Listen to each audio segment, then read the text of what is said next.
The fluorescent lights of the diner buzzed overhead like dying insects, casting a sickly yellow glow across the cracked linoleum floor. I could feel the grease in the air settling on my skin, mixing with the sweat that had been accumulating during my double shift. My feet ached in the worn sneakers I'd bought from a thrift store 3 months ago, the soles so thin I could feel every pebble on the pavement when I walked home. I wiped down the same table for the 3rd time, my movements mechanical, invisible.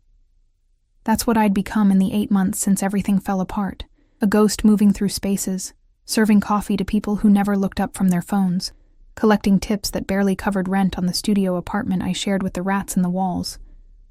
The bell above the door chimed, and I didn't need to look up to know who it was. I could smell his cologne before I saw him. The same woody, expensive scent he'd worn when we were together, when I thought I knew what love meant before I discovered what betrayal tasted like. Emma. His voice cut through the diner's ambient noise. The sizzle of the grill, the clatter of dishes, the murmur of late-night conversations. I forced myself to turn, to meet those familiar brown eyes that had once looked at me like I was precious. Now they held something else, contempt mixed with a proprietary concern that made my stomach turn. Marcus. I kept my voice flat, neutral. Your usual? Where are you going dressed like that? He ignored my question, his gaze traveling from my stained uniform to the black dress I'd hung on a hook in the back room, visible through the kitchen's pass-through window. The dress. God, the dress. It was the nicest thing I'd owned in months, bought with tips I'd been saving for 3 weeks. Nothing extravagant, just a simple black number that made me feel like maybe I was still a person who deserved to exist in spaces beyond this grease-stained purgatory. None of your business. I turned back to my table, but his hand shot out, gripping my wrist. Not hard enough to hurt, but firm enough to stop me. Emma, come on. We need to talk about the baby, my daughter.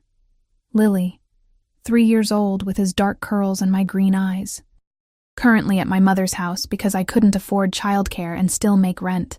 The thought of her, sleeping in her grandmother's guest room, surrounded by the few toys I'd managed to keep when we lost the apartment, made my chest constrict. You mean the child support you haven't paid in 4 months? I kept my voice low, aware of the other customers, of my boss wiping down the counter with his usual scowl. Or did you mean the custody arrangement you ignore whenever it's inconvenient? His jaw tightened. I've been dealing with some financial issues. You're wearing a watch that costs more than my annual income.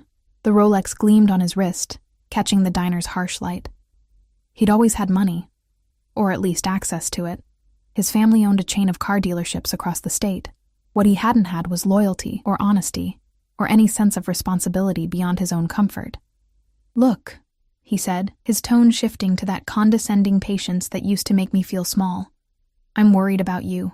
Going out, leaving Lily with your mother all the time. You're meeting someone, aren't you? The audacity. The sheer, breathtaking audacity of the man who'd cheated on me while I was pregnant, who'd emptied our joint account and left me with a 2-month-old and an eviction notice, now standing in my workplace and questioning my choices. My shift ends in 10 minutes. You need to leave. Who is he? Marcus's voice dropped, taking on an edge I recognized, jealousy. As if he still had any claim to me, to my life, to my future. Some guy you met here? Another deadbeat who can't... She said leave. The voice came from behind Marcus. Smooth and quiet, and somehow more threatening than if it had been shouted. The temperature in the diner seemed to drop 10 degrees. I looked past Marcus's shoulder and felt the air leave my lungs. The man standing there was tall, at least 6'3", with dark hair styled with casual precision, and wearing a suit that probably cost more than my car used to be worth before it died last winter. But it wasn't the expensive clothes or the height that made my pulse spike. It was the way he stood, the absolute stillness of someone who'd never had to prove his authority, because it radiated from him like heat from asphalt in summer. His eyes were dark, almost black in the diner's lighting, and they were fixed on Marcus with the kind of attention a predator gives prey. Behind him, near the door, stood another man. Built like a linebacker, hands clasped in front of him, watching the room with the practiced awareness of security. This is a private conversation, Marcus said, trying to inject authority into his voice, and failing spectacularly. The stranger smiled, and it was the most terrifying expression I'd ever seen.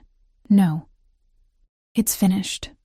Marcus opened his mouth to argue, looked at the stranger's face, then at the man by the door, and apparently reconsidered. He turned back to me, his expression a mixture of anger and something that might have been concern if I was generous enough to believe he was capable of it. We're not done talking about this, Emma. About Lily. About... Yes, you are. The stranger's voice remained quiet, but Marcus flinched as if he'd been struck. My ex-boyfriend left without another word, the bell above the door marking his departure with a cheerful jingle that felt obscene given the tension crackling in the air. I stood there, cloth still in my hand, staring at the man who'd just, what? Defended me? Threatened Marcus? Both? Thank you, I managed, my voice shakier than I wanted. You didn't have to. Your shift ends now. It wasn't a question. I glanced at the clock. He was right.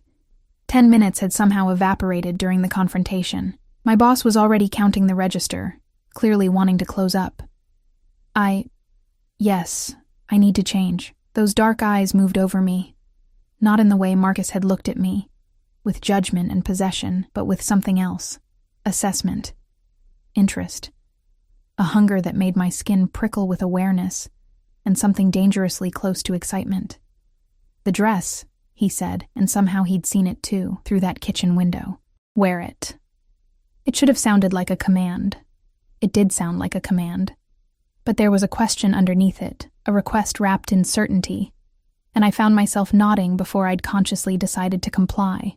I grabbed my bag from the back room, changed in the tiny bathroom that smelled like industrial cleaner and desperation, and emerged 5 minutes later feeling simultaneously exposed and powerful.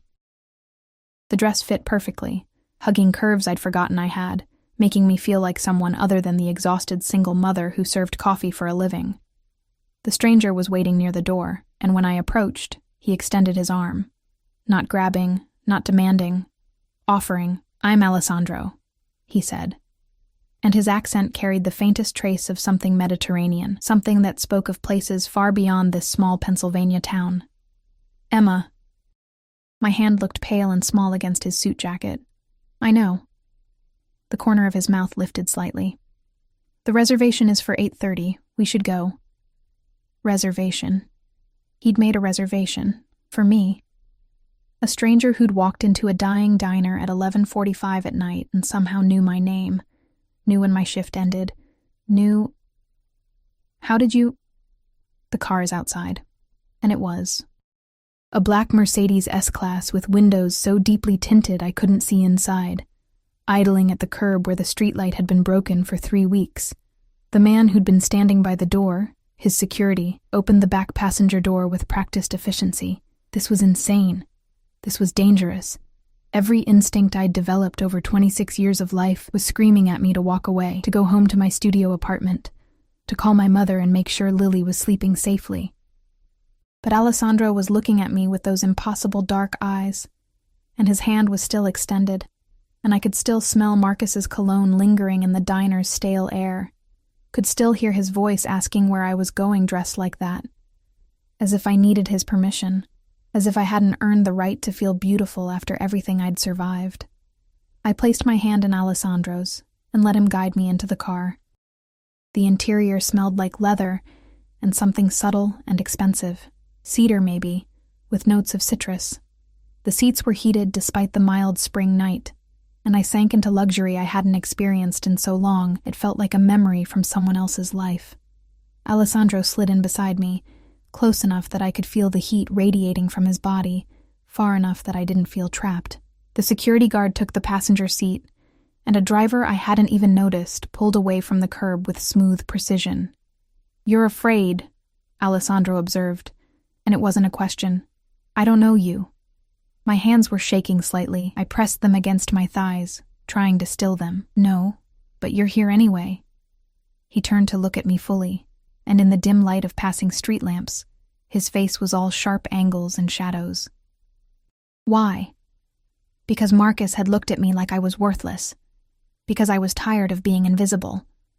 because something in Alessandro's eyes had seen me, really seen me, in a way no one had in longer than I could remember. "I don't know," I whispered. "Yes, you do." His hand moved, slowly, telegraphing the motion so I could pull away if I wanted. His fingers brushed my jaw, turning my face toward his. "You're here because you're tired of being afraid. Because you want something more than survival." His thumb traced my lower lip, and I felt that touch everywhere, like electricity running through water. "What do you want from me?" The question came out breathless. Alessandro's smile was slow, dangerous, full of promises I couldn't begin to decipher. Everything. The restaurant was the kind of place I'd only seen in magazines, the kind where people didn't list prices on the menu because if you had to ask, you couldn't afford to be there. Soft amber lighting cast everything in a warm glow, and the walls were decorated with what I suspected were original paintings, not prints. A pianist played something classical and melancholic in the corner, the notes floating through air that smelled like expensive wine and fresh flowers. Every head turned when we entered. Not toward me, toward Alessandro. I felt the shift in atmosphere, the way conversations paused mid-sentence, the way the maitre d' appeared instantly, materializing like he'd been summoned by Alessandro's mere presence. "Mr. Vitale." The maitre d' gave a slight bow, an actual bow. "Your table is ready." We were led through the main dining room to a section I hadn't even noticed at first. A private area separated by frosted glass panels that obscured us from view while still allowing shadowy glimpses of the restaurant beyond. Our table was set for two, with candles already lit and a bottle of wine breathing beside crystal glasses that caught the light like trapped stars. Alessandro pulled out my chair, his hand brushing the small of my back as I sat, and that simple touch sent heat racing up my spine. He took the seat across from me, and I was grateful for the table between us because the intensity of his attention was almost overwhelming. The security guard, I still didn't know his name, positioned himself near the entrance to our section, his back to us, but his presence unmistakable. Another man in a similar dark suit appeared briefly, leaning down to whisper something in Alessandro's ear. Alessandro nodded once, dismissive, and the man vanished. "You have questions." Alessandro poured wine into my glass with steady hands. "Ask them." I had 1,000 questions. I had so many questions they were piling up in my throat, threatening to choke me. I picked the simplest one, the most immediate. "How did you know my name?" "I asked your manager 2 days ago." He said it casually, like it was normal to research diner waitresses. "I needed to know what time your shift ended, what days you worked." 2 days ago.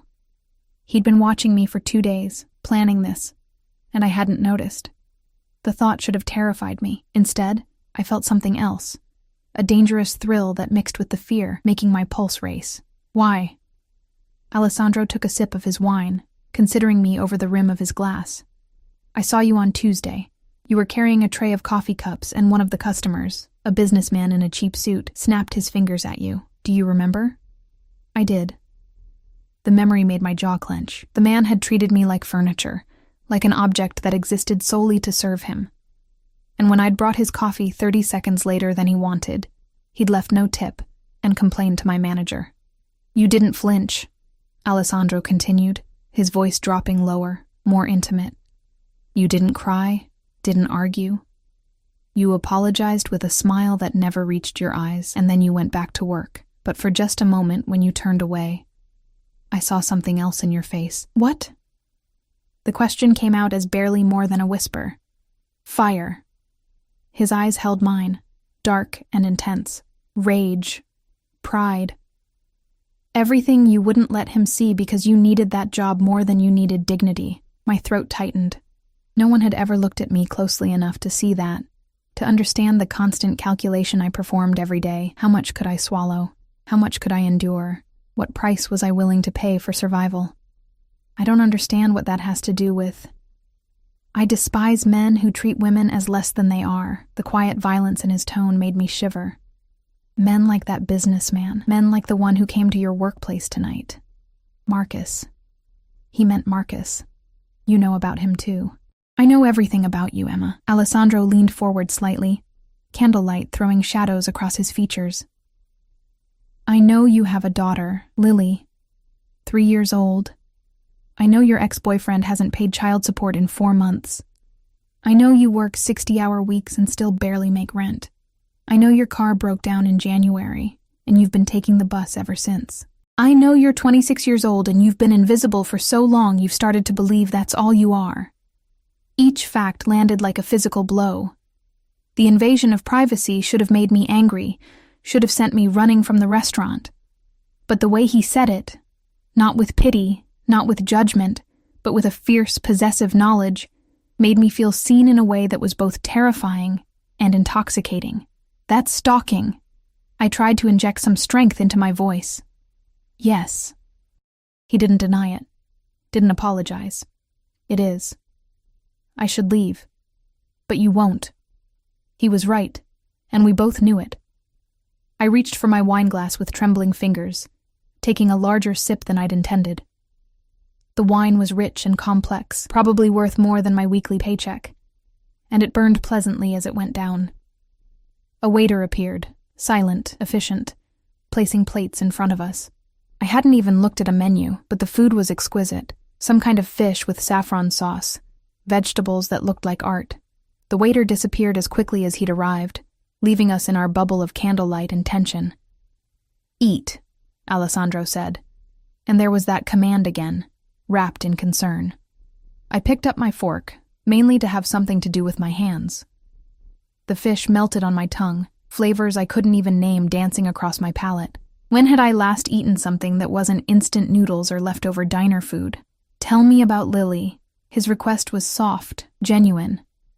And somehow, that broke something in me. I found myself talking about my daughter's laugh, about how she loved dinosaurs and refused to wear anything that wasn't purple, about how smart she was, how funny, how beautiful. I talked about the guilt that ate at me every day, about working doubles while she stayed with my mother, about missing bedtimes and scraped knees and first words. Alessandro listened with complete attention, asking questions that showed he actually cared about the answers. He didn't check his phone, didn't look away, didn't interrupt.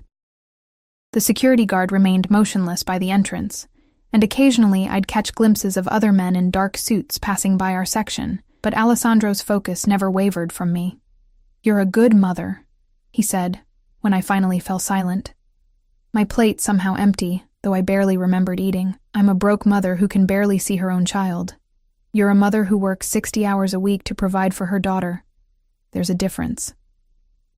His hand moved across the table, covering mine. His skin was warm, his grip firm without being constraining. "The money Marcus owes you, I can handle that." I pulled my hand back like I'd been burned. "No, absolutely not. Emma? I don't need your money, I don't even know you." The panic was rising now, reality crashing back in. This is insane. This whole thing is insane. You stalked me. You learned everything about my life. You're offering me money. What do you want? Really? Because men like you don't do things like this without expecting something in return. Alessandro's expression didn't change, but something flickered in his eyes. Approval, maybe, or respect. You're right. He leaned back in his chair, and for the first time, I got a full sense of the power coiled in his frame, the danger lurking beneath the expensive suit. I do want something. My heart hammered against my ribs.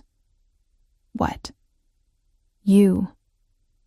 The single word hung in the air between us, heavy with implication. I want you to let me take care of you. I want you to stop working yourself to death in that diner. I want you to be able to see your daughter every day. I want to give you everything you've been denied. In exchange for what? Sex? I tried to sound defiant, but my voice shook. In exchange for your trust. He paused, his gaze boring into me. And yes, eventually, if you want me the way I want you, then that too. But I'm not interested in buying you, Emma. I'm interested in keeping you. The possessiveness in those last words should have sent me running. Instead, I felt heat pooling low in my belly. A dangerous attraction to this man who looked at me like I was something precious and breakable, and his. I don't understand why. It came out plaintive, confused. Why me? Alessandro stood, moving around the table with predatory grace. He crouched beside my chair, bringing himself to my eye level, and the proximity made it hard to breathe. He smelled like cedar and something darker, muskier, something that made me want to lean closer. Because when I saw you being treated like nothing, you didn't break. Because when your ex-boyfriend tried to make you feel small tonight, you stood your ground. Because you're raising a daughter alone and working until you collapse and you still have fire in your eyes. His hand came up to cup my face, thumb brushing my cheekbone. Because I looked at you and felt something I haven't felt in 10 years. Want. Need. Hunger. His thumb traced my lower lip again, and this time I couldn't suppress the small sound that escaped me. I'm not a good man, Emma. His voice was rough now, strained. I've done things that would make you run if you knew. But I can give you safety, security, everything you need. All I ask is that you let me. Alessandro. The security guard cleared his throat.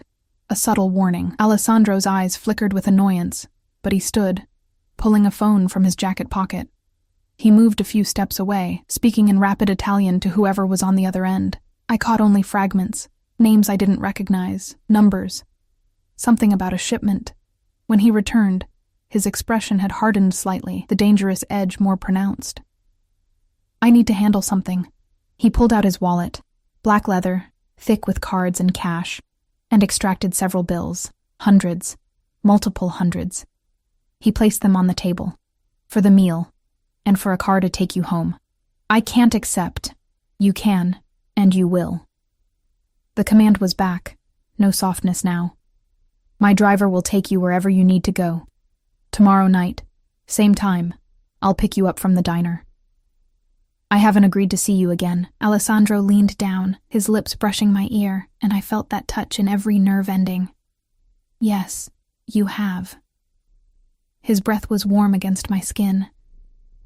You agreed the moment you got in my car, the moment you let me see the real you. You're mine now, Emma. You just don't fully understand what that means yet. He pressed something into my palm, a business card, heavy stock, embossed with a name and a single phone number. Then he was gone, striding out of the private section with his security guard falling into step beside him, leaving me alone with expensive wine, uneaten dessert, and more money on the table than I made in a month.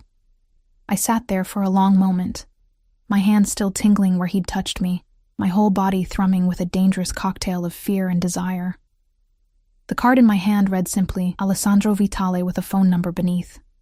I knew I should throw it away. I knew I should block whatever number he'd used to find me, tell my manager I was being harassed, maybe even call the police. Instead, I tucked the card into my purse, finished my wine, and waited for the driver who appeared exactly 3 minutes later to take me home. The studio apartment felt even smaller when I returned, even more suffocating. I lay in bed staring at the water-stained ceiling, touching my lips where Alessandro's thumb had traced them, wondering what I'd just agreed to, and knowing, with terrifying certainty, that I would see him again tomorrow night. I called in sick the next morning. It was the first time I'd missed a shift in 8 months, and my manager's skeptical grunt told me exactly what he thought of my sudden flu. But I couldn't face that diner, couldn't stand under those fluorescent lights knowing Alessandro might walk through the door, knowing Marcus might come back, knowing everything had shifted in a way I couldn't undo. Instead, I took the bus to my mother's house, a 40-minute ride through neighborhoods that grew progressively nicer, until the houses had actual yards, and the cars in driveways didn't look like they might die at any moment. Lily was in the backyard when I arrived, her purple dress covered in grass stains, her dark curls escaping from the ponytail my mother had attempted. She looked up when the back door opened, and her face split into a smile that made my chest ache. "Mommy!" She launched herself at me with the fearless enthusiasm only a 3-year-old possessed. I caught her, breathing in the scent of her, strawberry shampoo and dirt and something indefinably sweet that was just Lily.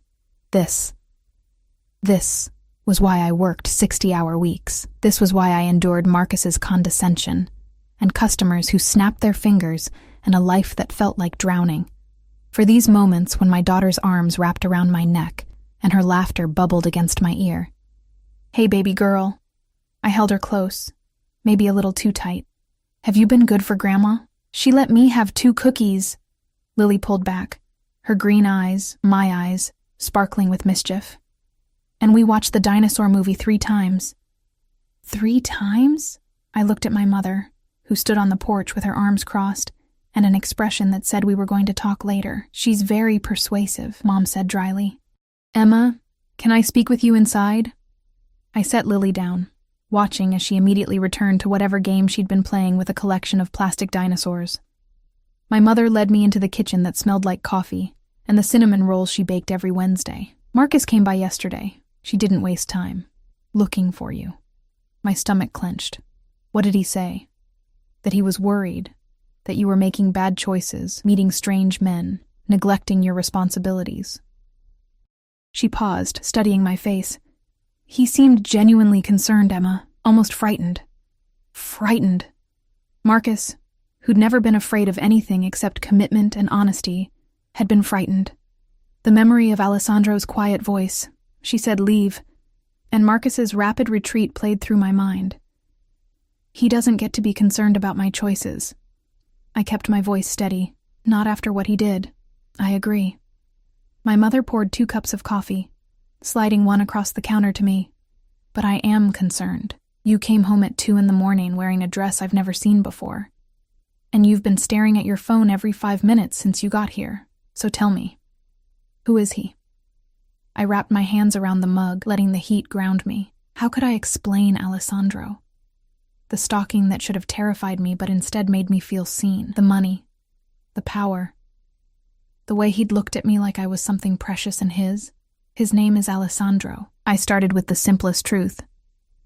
I met him at the diner. And? Mom's eyebrow rose in that way that had always made me confess my secrets as a child. And he's intense. Wealthy. He wants to help me. Financially, I mean. The silence that followed was deafening. My mother set down her coffee cup with deliberate care. Emma Catherine Morrison, please tell me you're not getting involved with some kind of... She paused, choosing her words carefully with a glance toward the backyard where Lily played. Some kind of arrangement. It's not like that. But even as I said it, I wasn't sure what it was like. He just wants to help. Men don't just do anything, sweetheart. Especially not wealthy men. She reached across the counter, covering my hand with hers. I know things have been hard. I know Marcus left you in an impossible situation. But whatever this is, please be careful. You have Lily to think about, as if I ever stopped thinking about Lily. As if every decision I made wasn't weighed against her needs, her future, her safety. My phone buzzed in my pocket, and I pulled it out despite myself. An unknown number.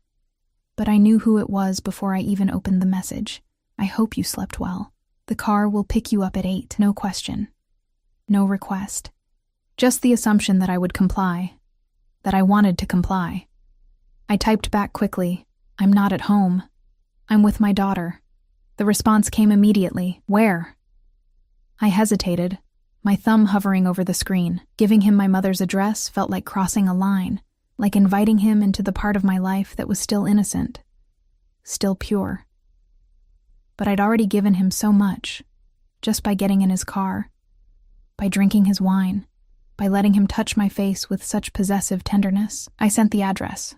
I'll pick you up from there. Spend the day with your daughter. 8 o'clock. My mother was watching me with an expression that mixed concern and resignation.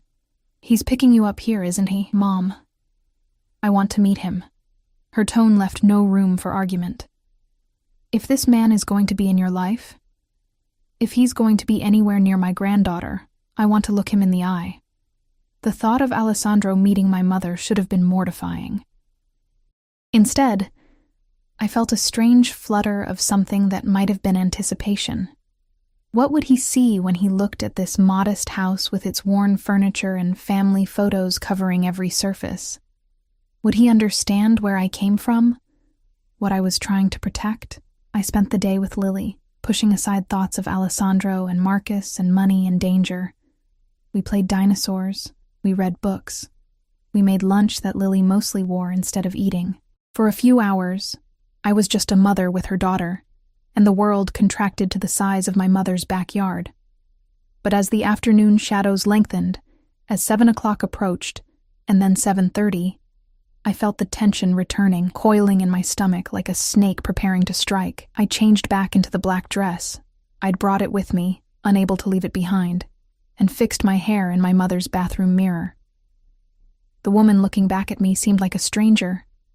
When had my eyes started holding that mixture of fear and hunger? When had I started looking like someone who would get into a car with a dangerous man and not look back? At 7:55, a black Mercedes pulled up outside my mother's house. I watched from the window as Alessandro emerged, and even from a distance, I could see the way he commanded space. He wore another suit, charcoal this time, with a black shirt underneath that made him look like he'd stepped out of a film about beautiful, dangerous men. The security guard from last night, plus another one I hadn't seen before, flanked him as he approached the front door. My mother reached the door before I could, opening it with the expression she used to wear when I brought boys home in high school. Protective. Assessing. Ready to eviscerate anyone who threatened her family. Mrs. Morrison. Alessandro's voice was respectful, his posture deferential in a way I hadn't seen before. Thank you for allowing me to collect Emma from your home. I didn't allow anything. My mother's tone was cool. My daughter is an adult who makes her own choices, but since you're here, you might as well come in for a moment. Alessandro's eyes found mine over my mother's shoulder, and something in his expression made my breath catch. Heat. Possession. Relief, as if he'd been worried I wouldn't be here. He stepped inside, and the house seemed to shrink around him. His security remained outside. I could see them through the window, positioned strategically, scanning the street with practiced awareness. "Mommy, who's that?" Lily's voice came from the hallway, and I turned to see her peeking around the corner, her dinosaur clutched against her chest. The change in Alessandro was instantaneous. The dangerous edge softened, and he crouched down, the same way he had in the restaurant, bringing himself to Lily's eye level. "Hello." His voice was gentle, non-threatening. "You must be Lily. Your mother has told me wonderful things about you." Lily studied him with the brutal honesty only children possess. "You're really tall." "I am." The corner of his mouth lifted. "Is that a Tyrannosaurus Rex?" "It's a velociraptor." Lily said it with the confidence of someone who knew her dinosaurs. "They hunted in packs and were really smart." "I didn't know that. Thank you for teaching me." Alessandro's attention was completely focused on my daughter, and something in my chest twisted painfully at the sight. "Lily, sweetie, go get ready for bed." My mother's voice was firm but kind. "Say goodnight to Mommy." Lily ran to me, and I knelt down to receive her hug, breathing her in one more time. "Be good for Grandma, okay? I love you so much." "Love you too, Mommy." She kissed my cheek, then surprised me by waving at Alessandro. "Bye, tall man." "Goodbye, Lily." He smiled. A real smile, warm and genuine. And I felt something dangerous shift in my chest. After Lily disappeared down the hallway, my mother turned to Alessandro with her arms crossed. "I don't know what your intentions are with my daughter, and frankly, I don't trust men who drive cars that cost more than my house. But Emma is smart, and she's strong, and if she's decided to see you, that's her choice. However," she stepped closer to him, and despite the height difference, she somehow managed to look intimidating. "If you hurt her, if you use her, if you do anything to put her or my granddaughter at risk, you will answer to me. Are we clear?" Alessandro met her gaze steadily. "Crystal clear, Mrs. Morrison, and for what it's worth, I have no intention of hurting Emma. My intention is to give her everything she deserves. We'll see." My mother turned to me, her expression softening. "Call me tomorrow. And Emma, trust your instincts." I kissed her cheek, then let Alessandro guide me outside with his hand on the small of my back. The security guards opened the car door, and I slid inside. Feeling the now familiar embrace of leather and luxury, Alessandro joined me, and the moment the door closed, the atmosphere shifted. We were in our bubble again, separated from the world by tinted windows and the soft purr of the engine. "Your mother is formidable," he said it with respect, almost admiration. "She raised me alone after my father left." I watched the houses blur past as we pulled away. "She knows how to be strong. You learned from her." His hand found mine in the darkness, fingers interlacing. Lily is beautiful. Thank you. The simple statement felt inadequate for the surge of emotion his words provoked. I meant what I said to your mother. Alessandro's thumb traced circles on my palm. I want to give you everything you deserve, Emma. Starting with this. He handed me an envelope, thick, expensive paper, sealed with what looked like a wax emblem. What is this? Open it. My hands shook as I broke the seal. Inside was a letter, formal, legal, and a check. I stared at the number, certain I was reading it wrong, that there couldn't possibly be that many zeros. This is... My voice failed. The amount Marcus owes you in child support, plus interest, plus enough to cover 6 months of living expenses. Alessandro's voice was matter-of-fact, as if he hadn't just handed me more money than I'd seen in my entire life. Consider it a gift. No strings attached. Alessandro, I can't. You can. His hand cupped my face, turning me toward him. And you will. Because Lily deserves a mother who isn't working herself to death, because you deserve to breathe, because I want you to. The last reason, because I want you to, hung in the air between us, heavy with implication. What do you want from me? I whispered the same question from last night. Desperate for an answer that made sense, Alessandro leaned closer, his lips brushing my temple, my cheekbone, hovering just above my mouth. I want you to stop fighting me. His breath was warm against my skin. I want you to let me protect you. I want you to understand that you're mine now, Emma, mine to care for, mine to keep safe, mine. Then his mouth was on mine, and the kiss was nothing like I'd expected. It wasn't gentle or tentative. It was possessive, consuming, a claim and a promise wrapped together. His hand tangled in my hair, holding me in place while his tongue traced my lower lip, demanding entrance. I opened for him, and the kiss deepened, became something hungry and desperate. His other hand gripped my waist, pulling me closer, and I went willingly, drowning in sensation. The taste of him, the scent of cedar and danger, the heat of his body against mine. When he finally pulled back, we were both breathing hard, and his eyes had gone almost black with desire. Mine, he repeated. And this time I didn't argue. The car didn't take us to another restaurant. Instead, we drove through the city, past the neighborhoods I knew, into areas where the buildings grew taller and the streets cleaner. We pulled up to a high-rise that gleamed with glass and steel, its entrance guarded by a doorman who nodded respectfully as Alessandro helped me from the car. Where are we? My voice sounded small in the cavernous lobby with its marble floors and modern art installations. Home. Alessandro's hand pressed against my lower back, guiding me toward a private elevator. His security guards remained in the lobby, speaking quietly into phones, their presence a constant reminder of who Alessandro really was. The elevator required a key card to operate, and we rose in silence. 30 floors, 40, 50. My ears popped from the pressure change and I swallowed hard, trying to calm the nervous energy coursing through me. The elevator opened directly into a penthouse apartment that stole my breath. Floor-to-ceiling windows overlooked the city, the lights spreading out like a constellation. The space was modern but warm. Dark hardwood floors, furniture that looked custom-made, artwork that I suspected was worth more than everything I'd owned in my entire life combined. Alessandro. I turned to find him watching me, his jacket discarded, his shirt sleeves rolled up to reveal forearms corded with muscle. I shouldn't be here. Where should you be? He moved closer, predatory and patient. In your studio apartment with the rats? Working another double shift, pretending you don't feel this between us? He was right. And I hated that he was right. I could feel it. The pull between us, magnetic and inevitable. Every time he looked at me, every time he touched me, I felt myself falling deeper into whatever this was. I don't understand what you want from me. The words came out plaintive, confused. You say you want to take care of me, but men like you don't do that without expecting something in return. So tell me, what's the price, Alessandro?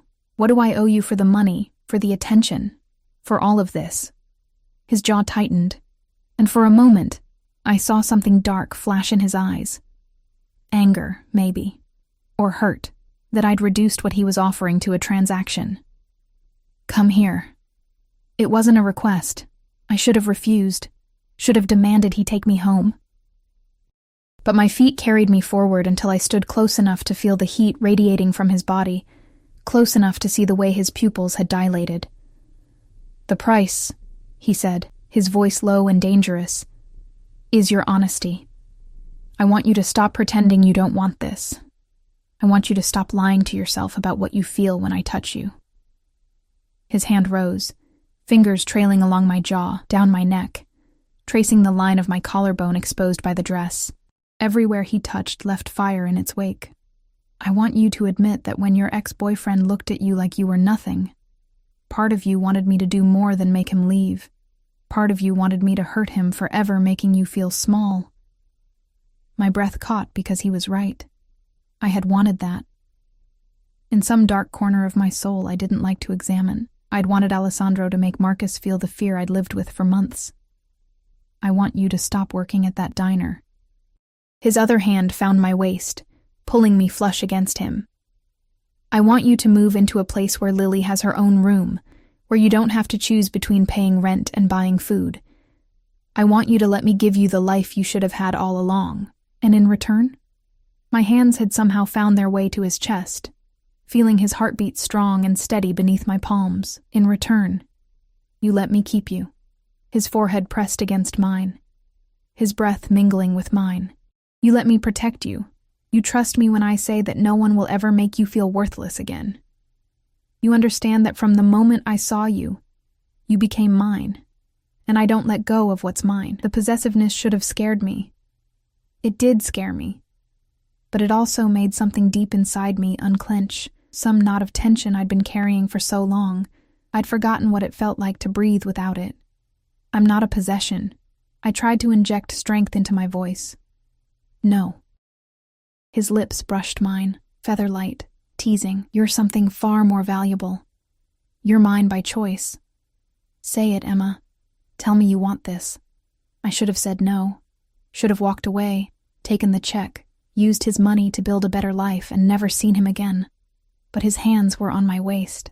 His mouth was so close to mine, and I was so tired of being strong alone. "I want this." The admission felt like surrender and freedom all at once. Alessandro's control snapped. His mouth crashed against mine, and this kiss was different from the one in the car. Hungrier, more demanding. His hands roamed my back, finding the zipper of my dress and slowly, torturously pulling it down. The fabric loosened, and cool air hit my skin, but I didn't feel cold. I felt like I was burning. He broke the kiss long enough to look at me, his eyes seeking permission even as his hands held me captive. "Tell me to stop. And I will." But I didn't want him to stop. I wanted to forget about Marcus and money troubles and the weight of responsibility that had been crushing me for years. I wanted to feel wanted, desired, cherished. I wanted to be his, even if just for tonight. I reached up, tangling my fingers in his dark hair, and pulled him back down to me. The dress fell to the floor, pooling around my feet, and Alessandro's hands mapped my body like he was memorizing every curve, every scar, every imperfection I'd learned to hate. But the way he touched me, with reverence and hunger combined, made me feel beautiful, for the first time in years. He lifted me easily, my legs wrapping around his waist, and carried me through the penthouse to a bedroom that was all dark wood and soft lighting. The bed was enormous, covered in sheets that probably cost more than my monthly rent, and he laid me down on them like I was something precious. "You're shaking." His hand cupped my face, thumb brushing my cheekbone. "I'm scared." The honesty slipped out before I could stop it. Of me? Of this. Of how much I want this. Of what it means. I met his gaze, letting him see my fear and my desire tangled together. Of what happens when this ends. Alessandro's expression softened, and he lay down beside me, propping himself up on one elbow so he could look down at me. "What makes you think this ends?" "Everything ends." It was the truth I'd learned from my father leaving, from Marcus's betrayal, from every disappointment life had handed me. Especially good things. Then we'll make sure this isn't a good thing. His lips curved into a small smile. We'll make it something permanent, something unbreakable. He kissed me again, slower this time, and his hands continued their exploration. Learning me, claiming me, I let myself fall into sensation, into the feeling of being wanted, of mattering to someone who looked at me like I was the center of his universe. Later, hours later, when the city lights had blurred with exhaustion and pleasure, and something that felt dangerously close to belonging, I lay in Alessandro's arms, my head on his chest, listening to his heartbeat slow. Tell me something true. My fingers traced patterns on his skin. Something you don't tell anyone else. He was quiet for so long I thought he might not answer. Then, my father was killed when I was 16, shot in the back by someone he trusted. I found him. I lifted my head to look at him, seeing the pain etched in the lines around his eyes. I took over his business that same year. Had to prove I was strong enough, ruthless enough to fill his shoes. His hand stroked my hair absently. I've spent 10 years building an empire, and in all that time, I never let myself want anything I couldn't control. Until you, Alessandro. I saw you being treated like nothing, and something in me broke. His arms tightened around me, or maybe something finally healed. I don't know. But I knew I couldn't walk away. Couldn't leave you in that diner. Couldn't watch you destroy yourself for people who didn't deserve your sacrifice. What business? I asked, though part of me already knew, had known from the moment I saw his security guards, the way people looked at him with fear and respect. Nothing legal. He said it without shame or apology. But nothing that will touch you or Lily. I keep my world and yours separate. I should have been horrified, should have gotten up, gotten dressed, run as far and as fast as I could. But I'd already known, hadn't I?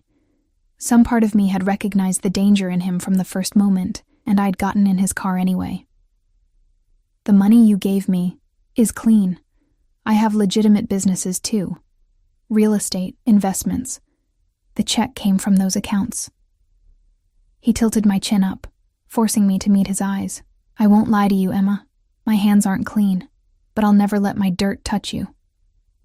I believed him. God help me. I believed him. What happens now? I whispered. Now you stop working at the diner.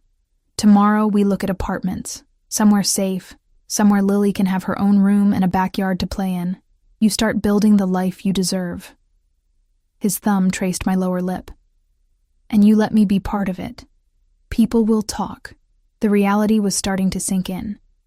Marcus will cause problems. My mother already doesn't trust you. Let them talk. Marcus won't be a problem. I'll make sure of it. And your mother will learn to trust me when she sees how I take care of you. His voice hardened slightly. Anyone who tries to hurt you, anyone who tries to take you from me, will regret it. The threat should have scared me. Instead, I felt safe for the first time in years.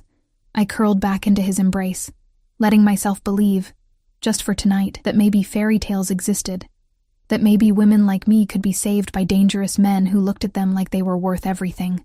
Outside the windows, the city continued its endless dance of light and shadow, and somewhere in the distance, I heard sirens wailing, Alessandro's world, bleeding into the edges of mine. A reminder that this safety came with a price. But as his breathing evened out into sleep, as his arms remained locked around me even in unconsciousness, I decided the price was one I was willing to pay. I had been invisible for so long. Now someone saw me. Someone wanted me. Someone had claimed me as his. And for the first time since Marcus had walked out, leaving me with a baby and nothing else, I felt like maybe I could breathe. 3 weeks later, I stood in the kitchen of my new apartment. Our apartment, Alessandro kept calling it. Watching Lily chase bubbles in the backyard through the window. The space was everything I'd never let myself dream of. 3 bedrooms, hardwood floors, a kitchen with appliances that actually worked, and a fenced yard where my daughter could play safely. Alessandro had made it happen in less than a week. One conversation, a few phone calls in rapid Italian, and suddenly I had keys to a place that felt like a home instead of a survival shelter. But the fairy tale had complications. Marcus had shown up at the diner 4 days after Alessandro gave me the check, before I'd had a chance to quit, before I'd moved, when I was still trying to process everything that had happened. He'd been different that night, nervous. Looking over his shoulder like he expected something terrible to emerge from the shadows. "Emma, we need to talk." He'd cornered me during my break, his usual arrogance replaced by something that looked like genuine fear. "About this guy you're seeing, Alessandro Vitale." The way he said Alessandro's name, hushed, urgent, made my stomach clench. "What about him? Do you know who he is? What he does?" Marcus grabbed my arm and I'd yanked it away, the memory of Alessandro's possessive touch making anyone else's hands feel wrong. "Jesus, Emma, he's connected. Like, seriously connected. The Vitale family doesn't just own restaurants and real estate. They control half the illegal operations on the East Coast." I'd known. Of course I'd known. But hearing it said out loud, hearing the fear in Marcus's voice, made it real in a way it hadn't been before. "That's not your concern anymore. He came to see me." Marcus's voice dropped to barely above a whisper. 2 days ago, him and 2 guys who looked like they could break me in half. He told me that if I ever contacted you again, if I ever came near you or Lily, if I ever so much as thought about causing you problems, I'd regret it. Emma. He wasn't making idle threats. I could see it in his eyes. Part of me, the part that had endured months of Marcus's neglect and broken promises, felt a savage satisfaction. But another part, the part that was a mother, that needed to think about Lily's safety, felt ice-cold fear spreading through my veins. "Did he hurt you?" "No." But he made it very clear he could. Marcus looked at me with something that might have been genuine concern. "I'm going to pay the child support, all of it, regularly, whatever he wants. But you need to be careful, Emma. Men like him, they're dangerous. They don't just date women, they own them." After he'd left, I'd sat in the diner's break room, staring at my phone, Alessandro's number glowing on the screen. I should have been angry that he'd threatened Marcus without telling me, should have been terrified of what else he was capable of. Instead, I'd felt protected, claimed, his. Now, 3 weeks into this new life, I was learning what it meant to belong to Alessandro Vitale. It meant security guards, always at least 2 of them, positioned outside the apartment building. It meant a new phone, with a direct line to Alessandro, one that he answered within 2 rings no matter what time I called. It meant never worrying about money, about bills, about whether I could afford to buy Lily the purple sneakers she wanted, but it also meant rules. I couldn't go anywhere without telling Alessandro first. Couldn't take Lily to certain neighborhoods. Couldn't answer the door without checking with security. Couldn't live my life without the constant awareness that I was under surveillance. Not by enemies, but by the man who'd claimed me as his. The gilded cage, I'd started calling it in my head. Beautiful, comfortable, safe, but still a cage. The sound of the front door opening pulled me from my thoughts. Alessandro's voice carried through the apartment, speaking Italian into his phone, his tone clipped and authoritative. He appeared in the kitchen doorway moments later, ending the call and pocketing his phone, his dark eyes finding me immediately. "Kara." The endearment rolled off his tongue like honey. "You look troubled." I'd learned he could read me like a book, could sense my moods before I'd fully processed them myself. It was unnerving and comforting in equal measure. "I'm fine." I turned back to the window, watching Lily. Just thinking. Alessandro moved behind me, his arms wrapping around my waist, his chin resting on my shoulder. This close, I could smell cedar and gunpowder. He'd been at the shooting range then. He went 3 times a week, maintaining skills I tried not to think too hard about. Thinking about what? About how my life changed so fast. About whether I made the right choice. I leaned back into him despite myself, my body recognizing his before my brain could protest. About what happens when Lily gets older and starts asking questions I don't know how to answer. His arms tightened around me. What questions? About who you are, what you do, why there are always men with guns watching our apartment. I turned in his embrace, looking up at him. "She's 3 now, Alessandro. She doesn't notice. But what about when she's 6, 10, 16? Something flickered in his eyes, pain, maybe, or regret. By then, she'll understand that I protect her. That I protect you both. That's all she needs to know. Is it? I pressed my palm against his chest, feeling his heartbeat. Because I'm starting to realize how much I don't know. About your business, about your enemies, about the danger that might touch us just because we're yours. Nothing will touch you. His voice hardened, taking on the edge I'd heard when he dealt with his men. I've made sure of it. The apartment is secure. The guards are the best. Anyone who even thinks about threatening you will answer to me. That's not the point. Then what is the point, Emma? His hands cupped my face, forcing me to meet his gaze. Do you regret this?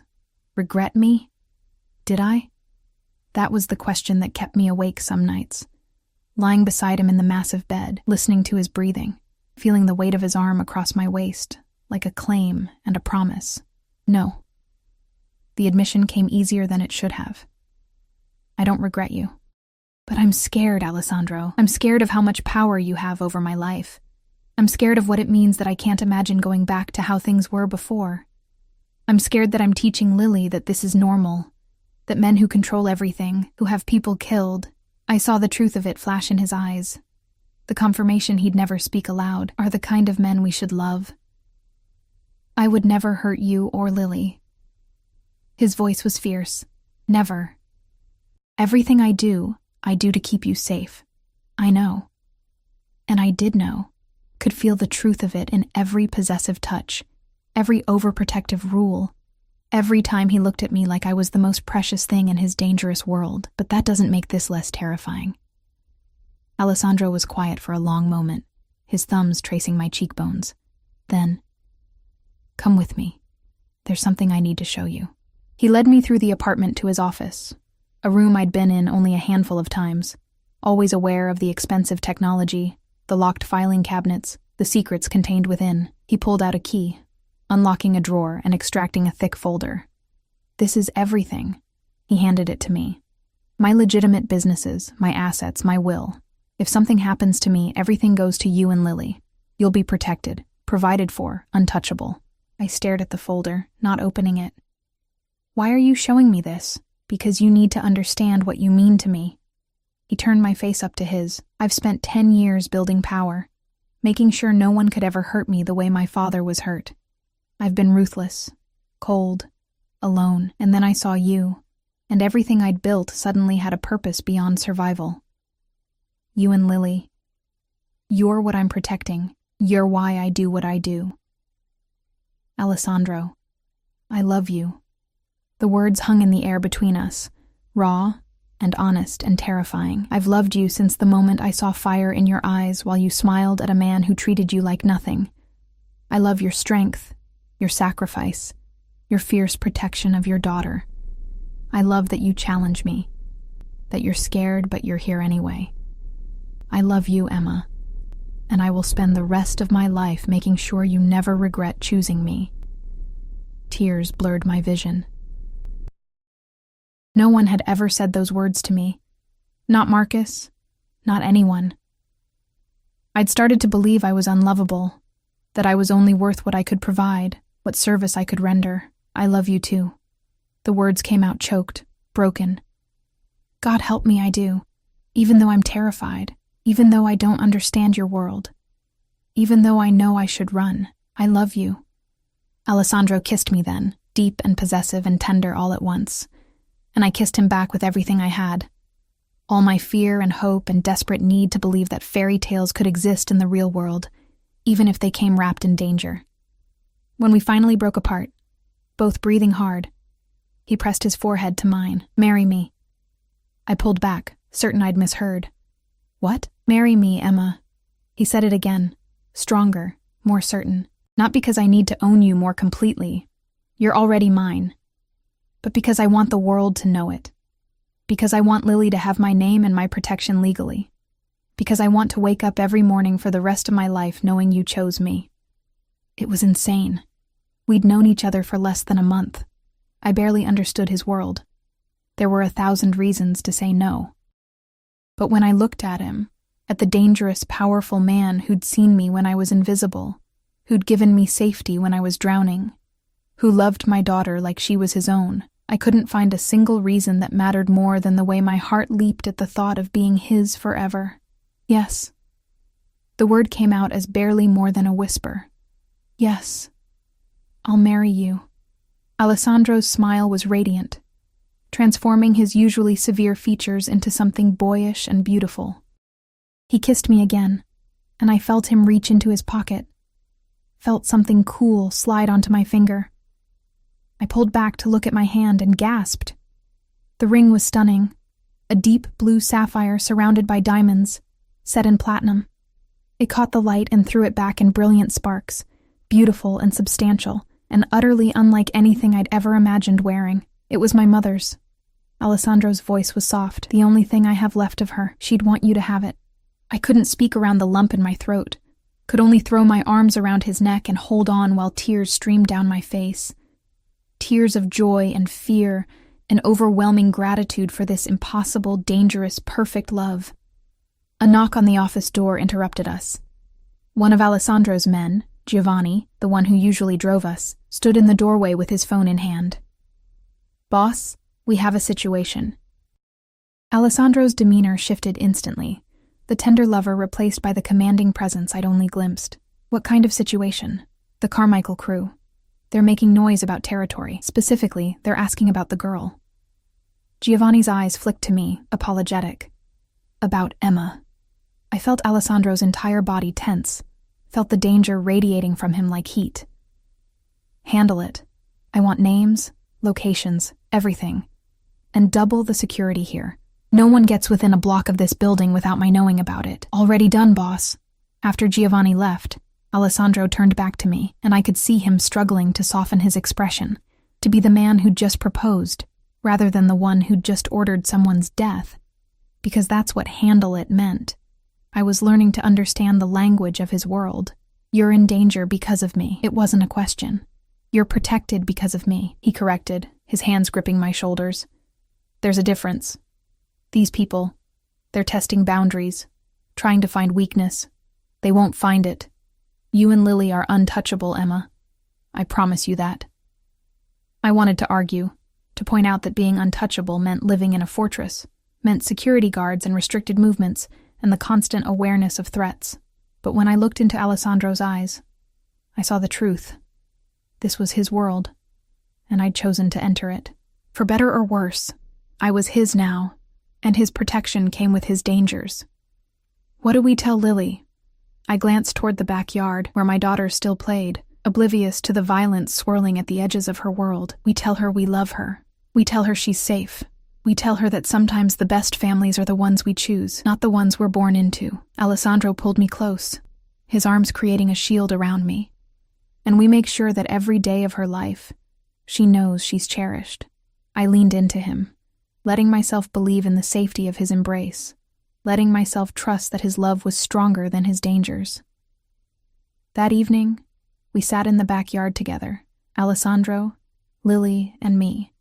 My daughter climbed into Alessandro's lap without hesitation, showing him her collection of rocks she'd found, and he listened with complete attention, asking questions about each one, treating her discoveries like they were treasures. Watching them together, watching this dangerous man be gentle with my child, I felt something settle in my chest.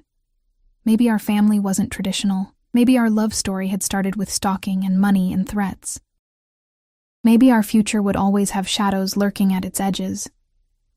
But it was ours. We'd chosen each other, me with my wounds and my daughter, him with his darkness and his empire. We'd built something beautiful from broken pieces, and I was done apologizing for it. Later, after Lily was asleep in her purple bedroom, Alessandro and I stood at the window overlooking the city, his arms wrapped around me from behind, the sapphire on my finger catching the light. And he pressed a kiss to my temple. "No regrets?" he murmured against my skin. I turned in his arms, rising on my toes to kiss him, tasting my answer on his lips before speaking it aloud. No regrets. Not anymore. And as the city lights spread out before us like a sea of stars, as Alessandro held me like I was precious and his and forever, I finally understood what it meant to be seen, to be chosen, to be loved by a man who would burn the world down to keep me safe. This was my fairy tale. Dark and dangerous, and absolutely real, and I wouldn't change a single thing.